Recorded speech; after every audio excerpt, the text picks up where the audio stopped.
Voilà deux exemples qui montrent comment utiliser le tableau des fonctions dérivables des fonctions usuelles et opérations sur les fonctions dérivables.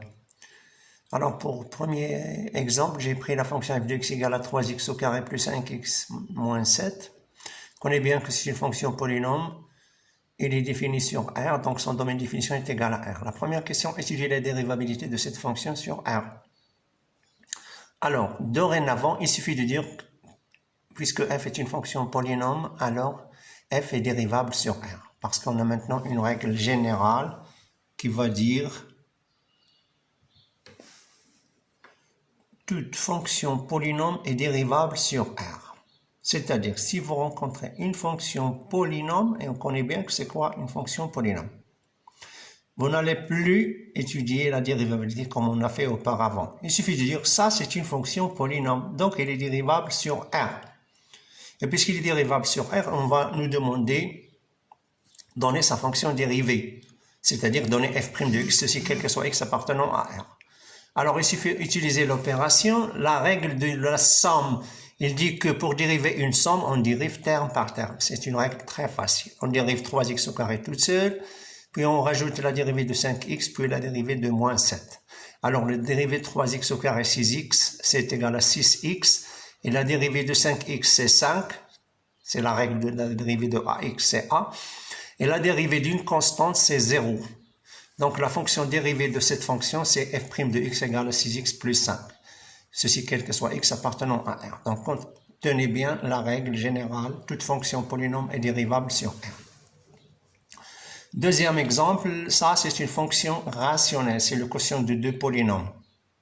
Alors, on connaît bien comment déterminer son domaine de définition. Le dénominateur doit être non nul, donc x doit être différent de 1 sur 3.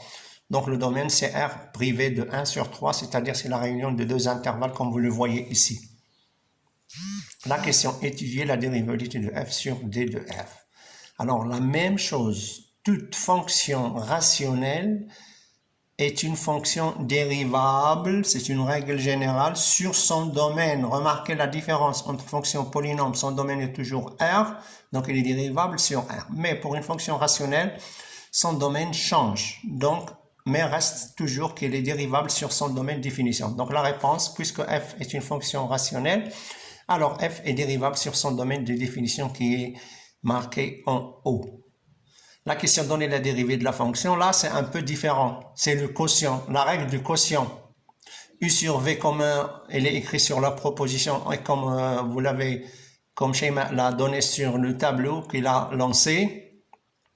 Pour dériver U sur V, la règle dit c'est U' fois V moins U fois V' sur V au carré.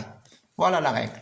Donc, c'est la dérivée du numérateur qui est 2x plus 1 multiplié par la fonction, le dénominateur comme il est, 3x moins 1, moins 2x plus 1, le numérateur comme il est, multiplié par la dérivée du dénominateur qui est 3x moins 1.